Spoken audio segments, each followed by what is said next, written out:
record. Ooh, I have to say yes. There we go. Yeah, because that's a new feature that they added. But all right, welcome.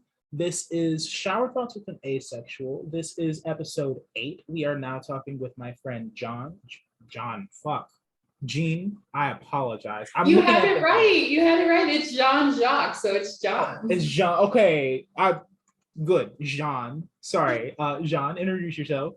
Hi, all. My name is Jean Jacques. I'm from SoCal. I'm a filmmaker and independent creator. All right. And what do you do specifically? Just for intro. Yeah. So what I do specifically is basically trying to be a video content creator. That is the niche I really want to go into. I want to be that producer who is making the videos happen and putting that all together. Okay. So what we're going to be talking about more in depth is you are making your own production studio. Tell us about that a little bit. Yeah, so I'm forming a production company, Jean Jacques Productions. It's been something that I've been working on in quarantine. I like to tell people that I started my producing career in quarantine, which was very fun. I did a lot of virtual productions with friends just as a way to kind of like be creative. I live with my grandmother. I live with an older woman. So going outside had always been a hesitation for me, even if it was COVID safe, because I had an older woman who, even if it was COVID safe, if I got at home, it was very drastic for her. Mm-hmm. So I kept everything virtual. I did all my work virtually, just kind of doing productions that way. And then as things got a little bit safer, and especially in the beginning of summer when the Delta variant wasn't so prominent in the States, I was able to actually do that in person and do some like short films with some friends, actually like in person, masked up and all that. But it was just kind of amazing to be creating together and collaborating. And it just made me really love and appreciate that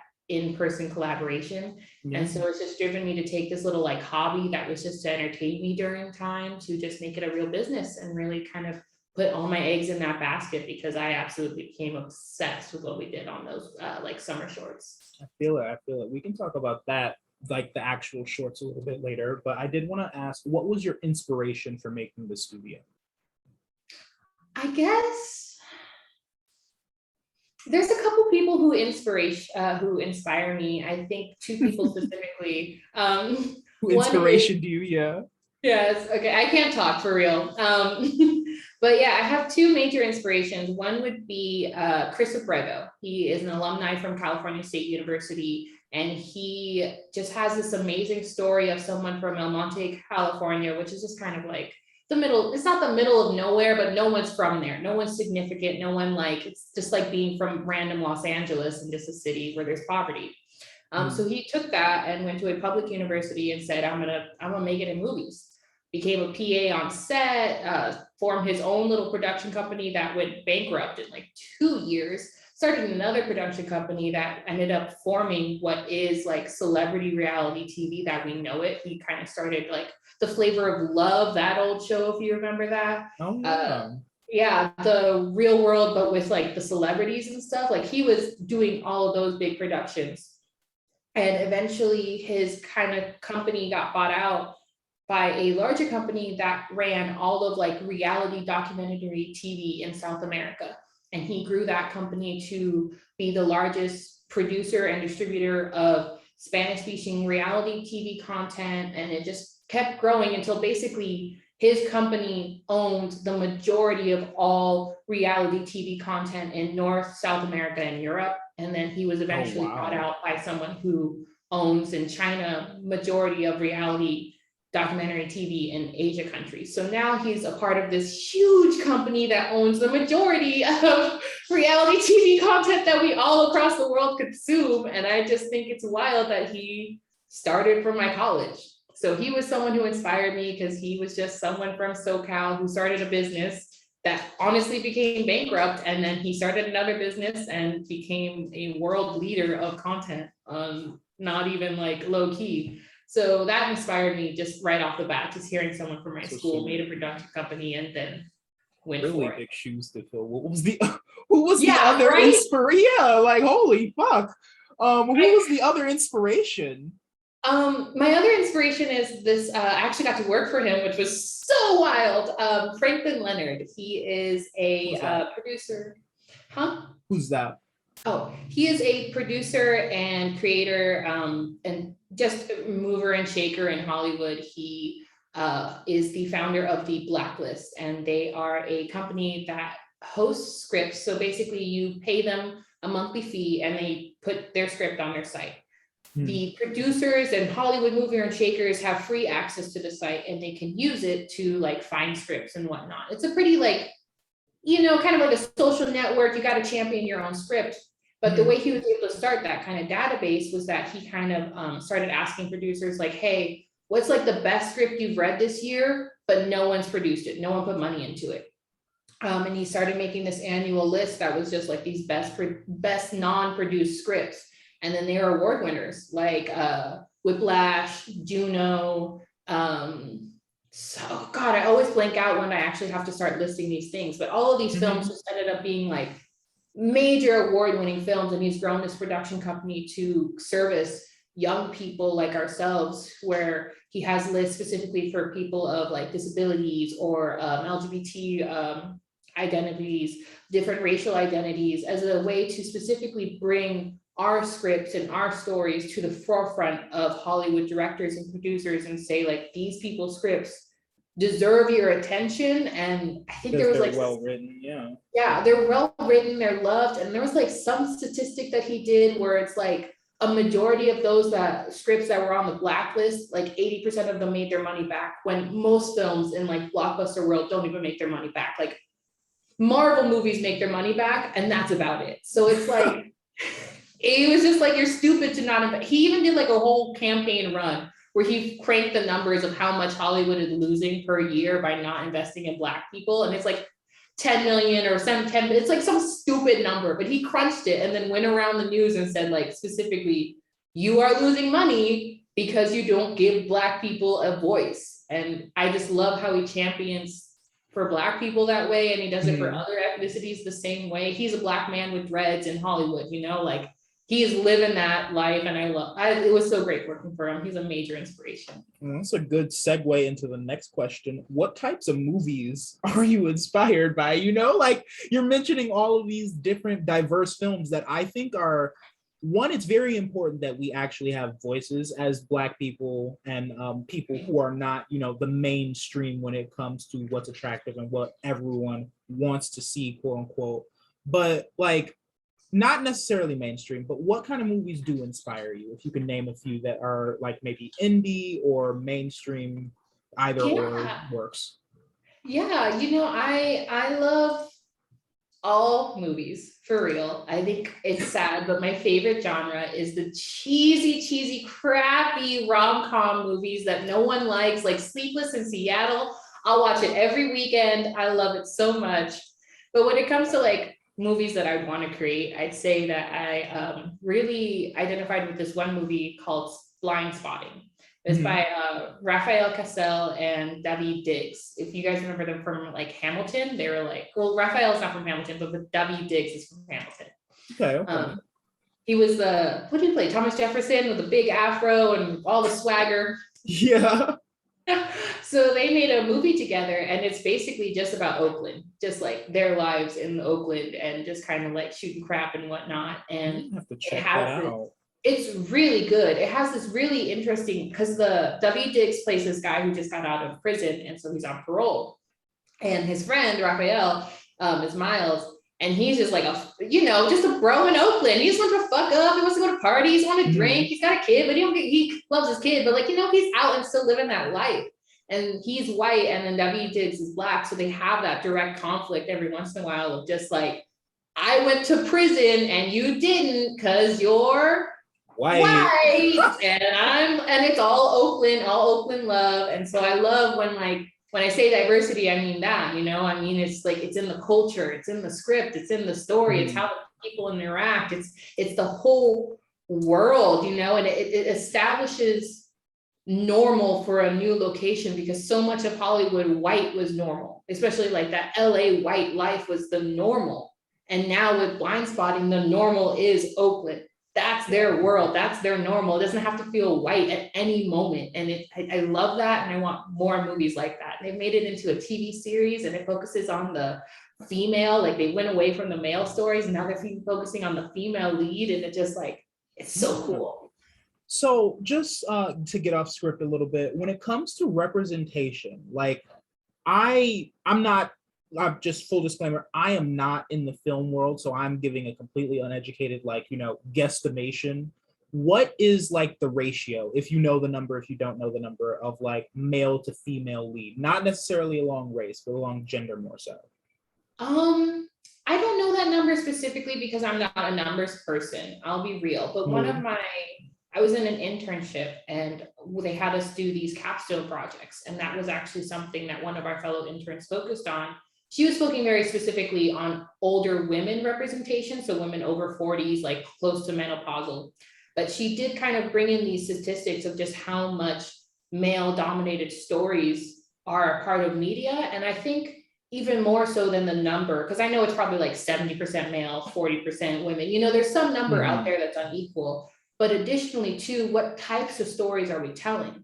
In her research, she was talking about how men in their 50s are seen as their prime. They are the ones going out. I mean, like, what the fuck was that Clint Eastwood movie, The Mule, where he had like 3 threesomes or something? Like, oh my God, they are, like men past 50 aren't seen as decrepit usually, especially if they're the lead of their own movie, versus a woman close to 50, there's so many movies about her. She hasn't had kids or her family fell apart. Now she's divorced. She's a widow. There's so many stories of us at 50 losing power. And so I think regardless of how many stories there are, what are the actual stories we're hearing? And more than not, men get power or they start with power. And women lose power, especially as they age, and they lose sex appeal, they lose career ability, the family life.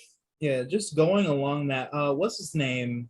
Liam Neeson. Like, I don't know, back in like 2010 through 2013, he had like this whole, not Die Hard, but it was like this series where his family member was taken and he'd go on like this long, is it called Taken? It's Taken. This long ass tirade of just killing people. And I'm like, bro, that looks fucking awesome as shit. But I'm like, thinking from a woman's perspective, I can understand how they're just like, what the fuck is going on, Yeah, it is. It's like, it's not bad. I like Taken a little bit. I mean, it's Liam Neeson. It's not always the best, but it's just definitely like, here's a 50-year-old man doing all these crazy things. I don't honestly know a movie where I've seen any 50-year-old woman doing any stunts like that, anything like that.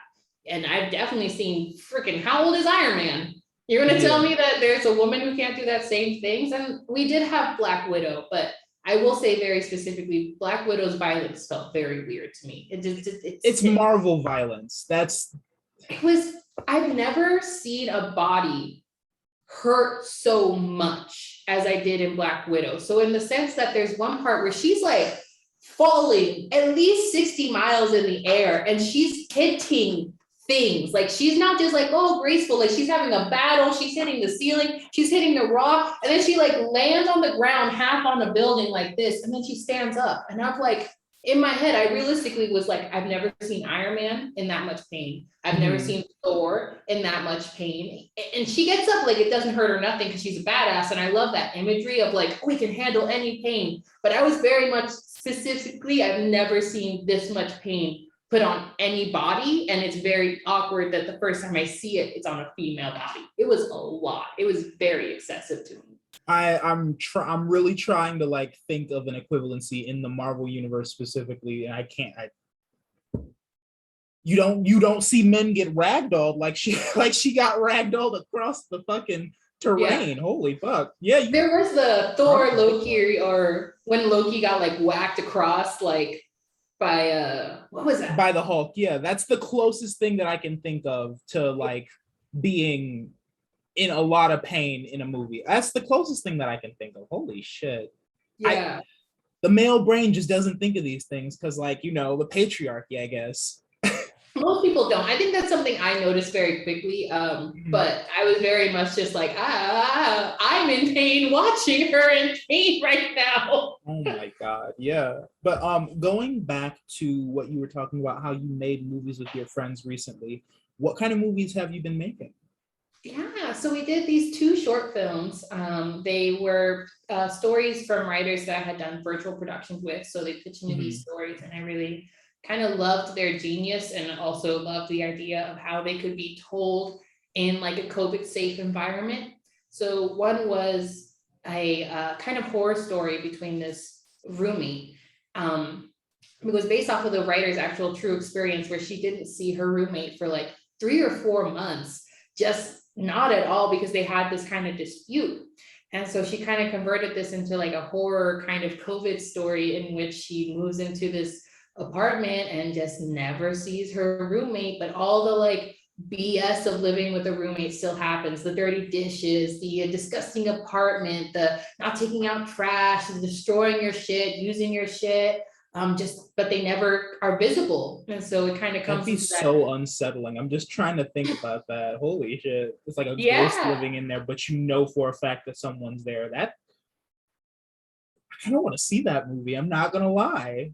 that makes me so happy because I want you to see it. That's the whole point we made And what was it. the other film?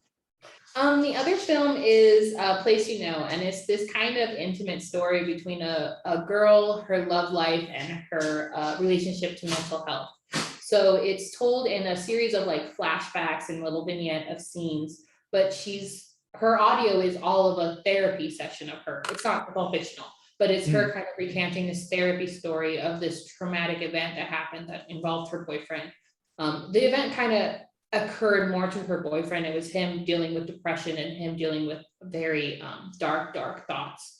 But then also kind of that relationship of how it affects her, how she could or could not notice things and what she could or couldn't have done, but also ultimately that there has to be this release of guilt because she is her own person with her Mhm. own life. And even though her boyfriend was suffering, she can't take on that blame, and inviting a therapist into her life and taking that solution is only going to strengthen the relationship rather than impede it. You know what I mean?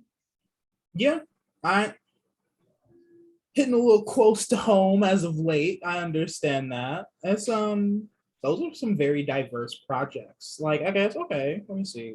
What's my next question? What Yeah. types of movies do you want to work on, I guess? Because like that kind of leads into are those like your big inspirations? Because like I can see how a lot of that has gone into not only personal experience but like imaginative. I'm really just thinking about the horror one. I'm not even gonna lie, because it's like the latter one you mentioned was very. I can see how that's a very personal experience, and I'm like glad she'd be able to actually like transfer that to film. And I would want to see that, but like in a better when I'm in a better state of mind, so I'm not like, damn, why are you reading my life like this? Kind of, why are you reading my life kind of movie. I don't want to see that just now. Give me like 6 or 7 months, That was when it's definitely done. the feeling that I got from people, especially just kind of talking to like for my internship, telling them about these stories, and they were like, "Well, the first one's gonna work really well. Like after 8 hours of a film festival of all the dramas, you'll have that comedy right in there that people will love." And I was like, "Ah." But I will be in that pack of like 8 hours of really sad dramas that's emotional, and you're like, oh, didn't know I was signing up for this today. Wish I would have got a warning. Is there a lunch break or? Yeah, I'm just trying to think. I'm like, oh man. Yeah, that one's a Huh. heavy piece, but kind of to bring it back to what you said about like what movies I want to make, I think those stories display a little bit of intersectionality, and that's Mhm. what I am very pro for. So with these two stories, the kind of piece was that they were made within COVID quarantine and in students. So that was both two pieces of diversity I think that are very important to me. One being like students were young, we're eager, we're learning, and we're trying our best. And also with the COVID of it all, especially with like the horror story, that's kind of set in those COVID times. And there's no real stories about what we're living through that feel honest. There's so little of them in general. Mhm. And I just feel like we shouldn't be ignoring it. So that's kind of like that intersectionality of just like we're bringing in COVID and also student stories. We're bringing in mental health and then student experiences, kind of bringing those Yeah. two together. And I always want every story I tell to have that two-part fold. I'm working on this new piece right now, and it's a very cute little like, it's just a college little love story. Two roommates accidentally fall in love. So it's queer, you know, two girls falling in love. Okay. And Okay. I love that. But then when I was working with the writer, she's Filipina, and we were just kind of talking, and there was a different way we were going to go with the story that involved me being a part of the writer. And I had mentioned to her, what if the other girl has a different culture? You start the scene where the two girls, one of them's braiding her hair. Would I see an image of someone with like straight Filipina hair and then someone with like Afro hair taking care of their hair and like teaching them how to treat their curly hair? You know what I mean? Like there's Okay. so much culture in just braiding hair. And if they're in the same room, can't we show like those two different worlds of just like someone who's from maybe a more like Afro kind of like that kind of dance hall Caribbean feeling, and then someone who's more from like kind of more like a K-poppy kind of vibe, and seeing how, because I'm into both musics, I can see how both aesthetics can exist in the same room and not clash. And Mhm. I want to create that world to show that intersectionality of Asian culture and Black culture, especially within American music. It is so Oh yeah, close, so definitely. close. K-pop, just a little controversial opinion. K-pop basically took from Black culture. K-pop is only popular because it's Black now. I've written a paper on it. I could have any argument with any person, no matter what they do to me. I know for a fact that K-pop is popular because it's Black, and there's And nothing that's else how to it's say about it. always been though. And it's like I am like an old school K, like girls' Yes. generation, And that was Tara. before it was like super, they had some musical influences, but it was more disco, even disco's Black. But there Exactly. wasn't overt hip hop. It was with BTS that it became hip hop. And literally before it became famous, they traveled to America to do this reality TV show about learning to be more hip hop and more learning to be more Black. That was basically the show. They just didn't know how to say it. And Exactly. immediately the year later, they blew up internationally. Like that was the start of their international rise. And I was like, it's because you met Black people and they told you what hip hop means. And before they got into like their whole hip hop kick, I really feel like K-pop, because I can pull up songs right now. What I can't remember. It's one of their names there. It's Please Be My Baby. I let me not sing because like it's late and my vocals are off. But the point is, I really feel like K-pop in itself has just been like maybe a couple decades behind American music, which effectively is like Oh, Black music. Like, come on, like let's be 100%. perfectly honest. And There was an initiative in the 90s that specifically, I think it was the Korean president at the time. Yeah, but it was a very specific initiative where we said we are investing in culture and we are investing in music and we are investing in like just that music, arts, all that, mm, because we want to become a global presence. They realized that they would not become an economic, a technology, any kind of natural resources. They realized that the only way they can get on the global stage was was music. to, yeah, the arts. And then what did they find in the 90s?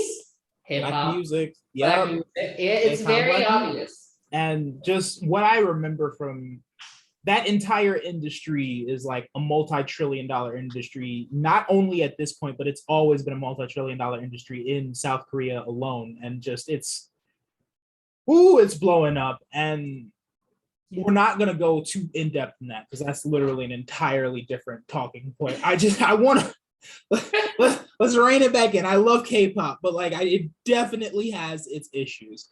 I wanted to talk about the process of making movies because just to give you a little background, like I eventually, and this is like a very very far, not very very far, but like a far-ish eventually want to get into voice acting. I've been practicing like kind of on the side, and I do want to learn like the process of how do you make a movie? Where do you start? I guess because I know you mentioned writing, you mentioned like the actual production of the movie, but I know there's more to that. Yeah. Well, I'll start by saying I'm not a professional. I'm not someone who's made features. I'm just someone who's made shorts. So this is something that I am very new in and something Mhm. that I'm starting to learn as well. But I guess kind of like the overview process of like how to make a movie happen is the genuine start of having an idea, just very genuine having an idea, and then having the determination and consistency to finish it into a script. I think at every stage of movie making, it's that determination and consistency that gets that movie made. Mhm. So once you've got either that script or that idea for a script for like a documentary, you know, you're not really going to formally make a script. So once you've got that idea in a more like hard, concrete thing that you can tell or show to people, you go through the process of trying to find people who could produce your work. That's someone like me. That's you, yeah. Yeah, that you're like, hi, I got this really, really good story, and I just know it's the best damn thing in the world, and it needs to be made right now. And I tell you, yes, no, maybe so. Yes, I agree with you. I just don't have the money to do it. Let's go find the money. Let's go into this project. And then we go from there trying to formulate actual funding, trying to make this actual something that can be made. I would say that's the producer's role, is to make it from an idea to an executable thing. That was something I always told my productions, is that Mhm. I always want what is executable. I knew that I could execute virtual productions, so that's what I did. I knew once it was safer, we could execute 2 short films, so that's what I did. Every shot is just what can we actually get made. Um, so once you kind of go through those steps and you're working with the producer to find other production companies to assist you, major studios to finance you, finding distribution, all that is called packaging. You artists who work with you, like an actor, like if you want Tom Cruise, you would do that early on. You're just packaging this movie to say, yes, it's executable and we've got the funding to do it and it should be done now. And here's who are going to make sure it's going to happen. Yeah. And once you get kind of that approval from either if you're not doing an independent, so like if you're partnering with a studio, once they greenlight you, then you get into production. If you're doing it independently, it's Looks like once he you, wants to go outside. I think he wants to go outside, but he's so picky. I know, he wants me to go outside with him. That's the problem. Oh my God. Yeah. Let him out. Yeah, I'm gonna let him just wander around, but I know him. He just wants to be outside with me. That's it. Oh, but yeah, so once you kind of get the approval from the studio, or for if you're independent, if you say like, yes, we have the money, we can do it, you go into production, you just start making it, you make those days, you try to get everything filmed as much as possible. Mhm. And once you wrap, you're done and you're into post, and that's just a lot of communication back and forth, giving it to your editor, making sure everything's correct and that they've got approvals from like your directors, finding composers. And then What's the you usually, process time-wise? Like this entire process from start to finish? it varies. It varies so much. I would say for a short film, you could get something done in like 6 months. I think our shorts, the stories got proposed in April and I was filming by July. We were very fast. So that was like 3 months. But that's something that's like 10 pages max. When you're looking at something like a feature film, you are at least in production for 2 or 3 months. You can be in the actual post-production for a year or so. You could be less, but it could take a while. And then I would say the thing that takes the longest, just because it's so, you don't know what's happening, is that pre-production phase, that not even really pre, it's development, where you're trying to package this deal and get that movie made and signing in actors or getting right talent attached to it. That process can take forever. For the movie, or not movie, the series The Queen's Gambit on Netflix, that was 30 years. They had been working on that idea for 30 years before they were greenlit. So that process can be, it could be short. You could have an idea and someone bought it and you're good, go, gone. Like Issa Rae with the web series Awkward Black Girl. She made a web series and then someone came and picked it up and got good damn go. I know you're so upset I'm not with you, Cody. Now he's gonna protest my grandma. But yeah, it's just that kind of, it can be forever before someone says, yeah, we have enough money to make your movie and we want to do it, or it can be right away. It's all It's all fun and games. All relative. Jesus. Yeah. I guess okay. Just because I'm more interested in the actor side of it, how do you go about picking your actors? Are they already a part of like your production team, or do you like source them out? It's a little bit of both. Sometimes it is very nice when I do have the ability to bring in someone from the crew to be an actor. Since I'm so independent and small, it is nice to have that kind of like dual ability, or even just someone that the crew already knows or has worked with. Mhm. But I do also do that casting. I use mostly that website Backstage because I find it just to be the easiest to find people my age, and also kind of just like that diversity angle as well. As Mhm. this online casting website, just basically where actors can put in their profile and apply to different jobs, and I can post the jobs there. I know. And I have a profile. I haven't put too much effort in it yet though. it's a doozy. I wish professional casting's very different. It's much more of the talent themselves going out to find the roles, versus for me as an independent, I'm really searching for that talent that's committed and willing, because a lot of people have a Backstage profile and they apply to things and they just never respond, or they barely respond. Or I had one actor actually do a whole virtual production with me, all the rehearsals, and then just never send me the footage. And I was like, wow, this is fun. So it's That's a process. ooh, that is like that. Okay, just that in itself, like the flakiness, I can understand how like you that bleh. I'm just mush mouth. I'm tired. I can understand how that definitely like hinders the process. One of the last questions that I did have, like, what is your favorite part about movie making? I would say it's the development, the part where we're creating this idea and we're making it into either a final script, or we have a final script and we're trying to Mhm. pitch it and designing that pitch. I think that's my favorite part, because it's the part where you get to like do the most love and encouragement to the story. Like, how do we really like make this made, and what do we really want to give it? What does it mean? What's the message, and how do we tell people this message? It's where you're really crafting the story the most and trying to make it the best it could be. And I love the pitching process. I love trying to, which I guess is why I'm a producer, I love trying Yeah. to tell the story. I love trying to sell the story of like why you should buy into the story, why you should invest in it, and why you should watch it and show your friends and give it a second season and a third season and five. I love giving a story that and pouring into it, even if it's not my own story. Other Mhm. stories I've pitched before that were on my own. For the grant that I had just won, that little like Instagram contest, none of those are my own stories. Those are things people had pitched to me, and I loved them so much that I wanted to share with everyone that that's what I wanted to spend that money on, and I won it, which is awesome. That is really awesome. I did want to know what's the difference between working on a pitch for a movie, a web short, or like a TV show, because I feel like you've worked on all three. Yeah, in an independent student sense, I have worked on all three. I would say the biggest difference is the type of story you're telling. For feature, you are not, it's one story. It's locked, even if it's going to have a sequel, these 2 hours have a locked beginning, middle, and end. Mhm. Versus for episodic, especially if it's not a limited series, you are telling this potentially endless story, and the endlessness of it is what's going to make it sellable.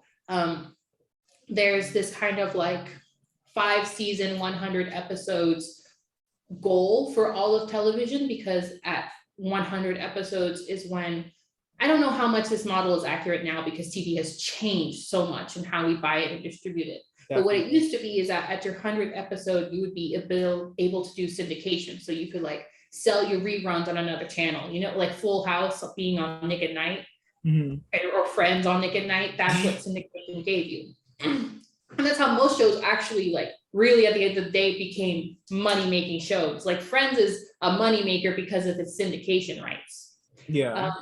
So when you're pitching a TV show, you could, but realistically, you probably don't have episode 100 planned. You do not have that scripted yet. You have the first season and your first episode for sure, you got that nailed. So you're trying to make sure that people can see a fifth season in their mind, and that that it's going to be there, even if like you don't have it all there. Versus a feature, you're going to tell that beginning and that end when you're pitching it. Okay, I got you. What about like a web short? Because like I know that is definitely newer media, and I Mhm. feel like it's much different from like say a feature film or a television show.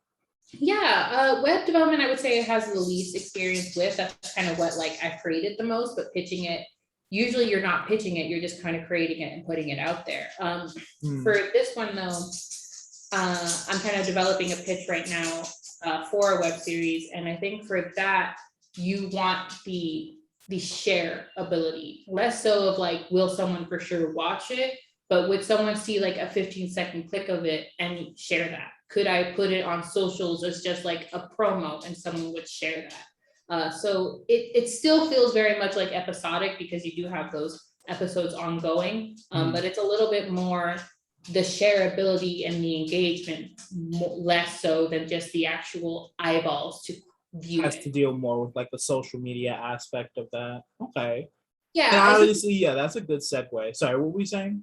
Oh, I was just gonna say that it's that way as well because that's how you're going to ingest that media. You're going to watch it on your phone or on your laptop. No one's gonna watch like a YouTube video down at the theater. That's not gonna happen. You're Very gonna watch it true. on your laptop. You probably won't even stream it on your TV. You might, but that's extra work for most people. So it is Mhm. that like integrating into social media so it integrates into people's daily lives. And I wanted to ask, how does that's what I was talking about. That's a good segue. How does social media affect production nowadays? Not only with web shorts, but just like production in general when it comes to TV, movies, feature films. How has excuse me social media really like changed the landscape of advertisement, sharing, and just getting the story out there so people Yeah, want to go watch it.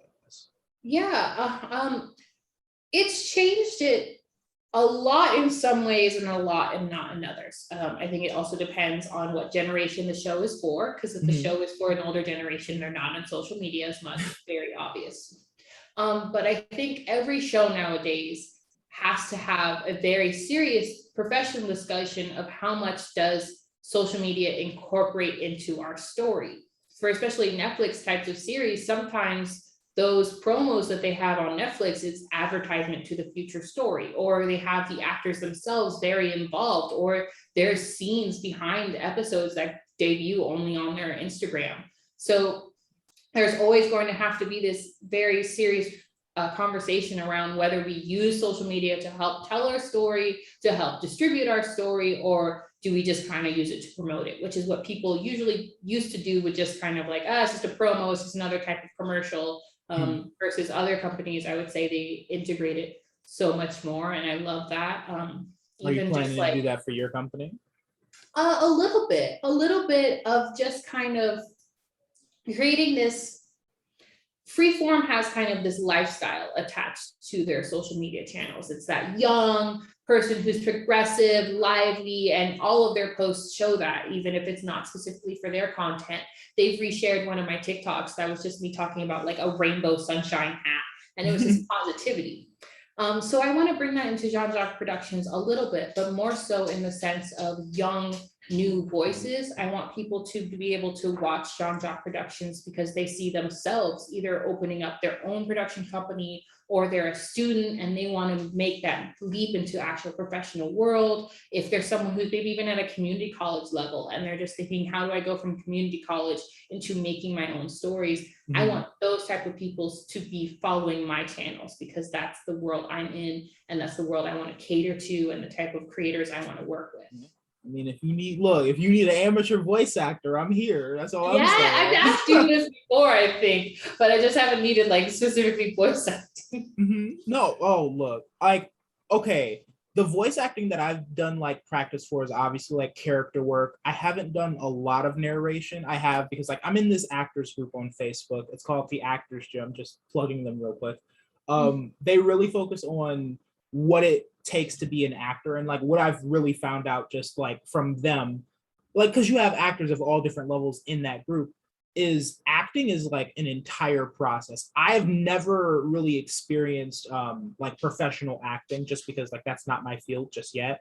But I've also never experienced like the production side. So having this conversation with you really like helps me per se not only with this podcast and for like the listeners, but just in general, like, so I have a better idea of how to not only market myself, but like what is the process, because I know that the actors themselves kind of have to play like a major role, not only with the story development, but just like the execution, I guess. Because you did mention them a few times, and I did want to talk about that just a little bit. Like, how does the hand-in-hand process work when it comes to building this story with the actors that you get versus executing the story? So production and then execution. That's a better way to put that.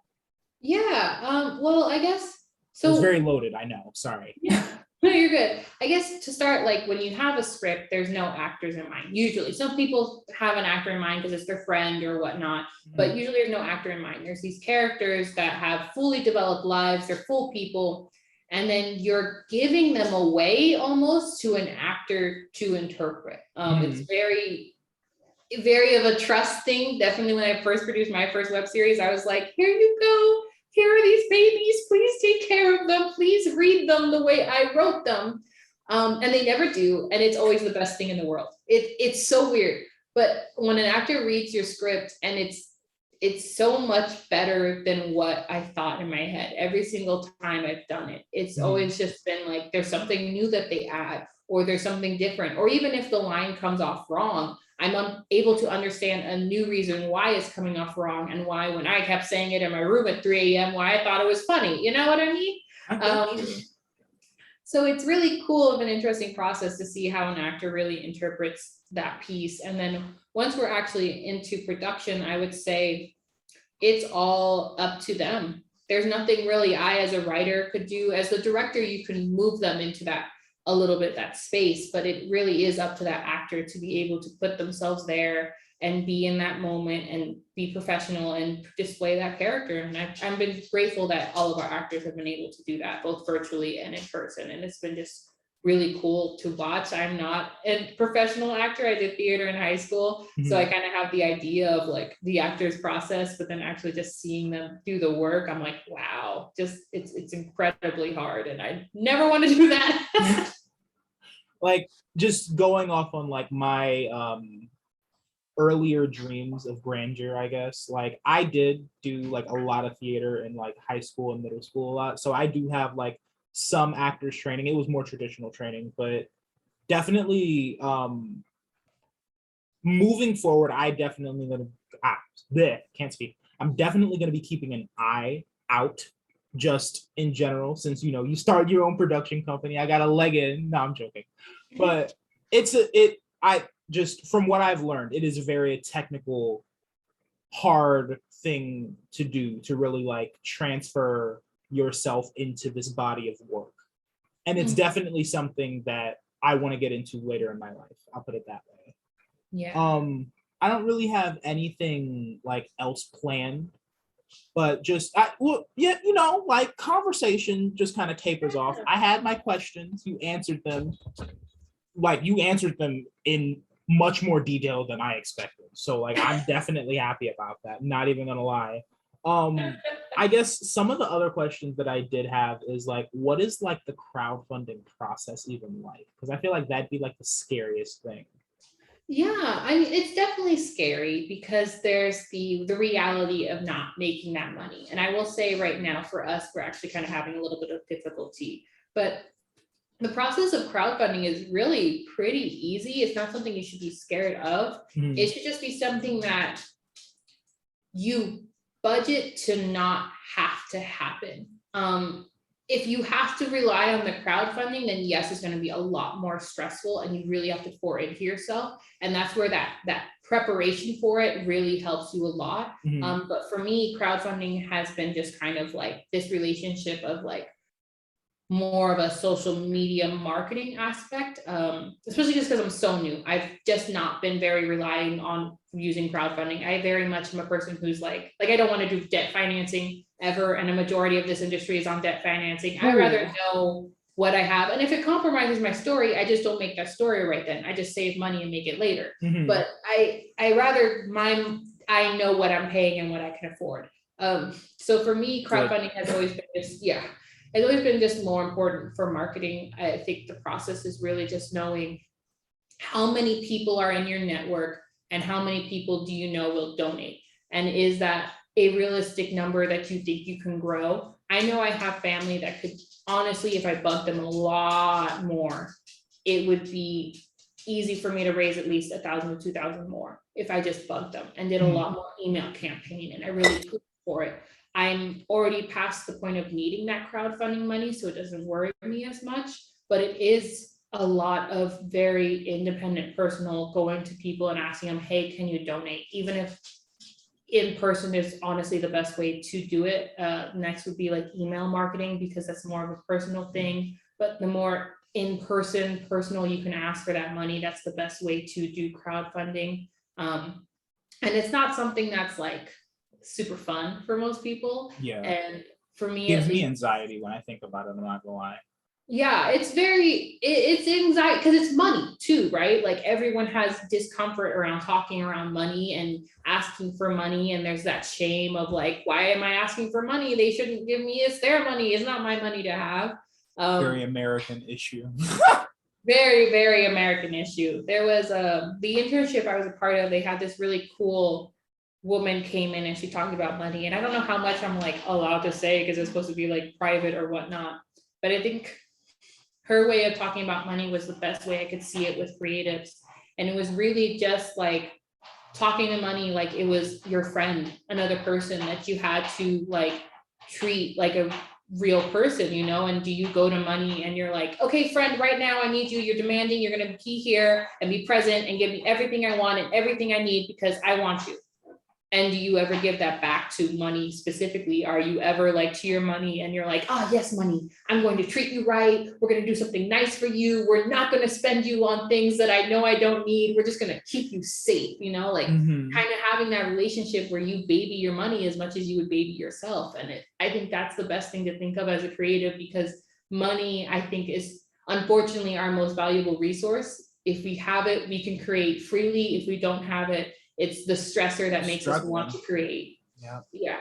So it's a very, very fun process. But I didn't say that with much enthusiasm. Not gonna lie, it's like a very fun process. Just kind of. It's very fun. I think just switching that mindset with money is what helps a lot. And even for my production company, that's what kind of pushed me over the edge to actually say like boldly, this is going to be something I make a business now, because I know my mentality around money has changed so much, and I will fund that business. I will find a way to fund that business because I know that I want to give that to my money and like be able to let my money grow. So it's very weird, and it's a very much a mental thing more than anything else, but it's helpful. 100%. Yeah, like I mean, that lesson is just very transferable to any business, even outside of creatives, you know? And I guess just to wrap it up, outside of the projects that you already mentioned, did you want to mention anything else before we go? Oh, I find us on Seed and Spark, our crowdfunding. Hey, look, plug it. It's perfectly fine. Plug yourself. Yeah, you can find us on Seed and Spark, Jean Jacques Productions Summer Shorts. You can also find us on Instagram, Jean Jacques Productions. We just started our little TikTok, so that's cool. I have my friend Haley who's been assisting us on social media, because I actually, as much as I'm like, oh, I'm social media, I don't actually handle our social media. Someone else does. And she's great. Absolutely love her work. Yeah, just keep following us online because it's not going to stop. Like I said, I got this grant to be able to do more productions, and we're going to start moving into a nonprofit space, specifically trying to create a program for community college students and Cal State University students down here. So definitely just keep an eye out, because my career is definitely going to be one that's keep creating and also bringing in new voices along with me. Good. All right, this has been Shower Thoughts with an Asexual. We just got taught that blah. I'm gonna cut this out. This has been I'm sorry. All right.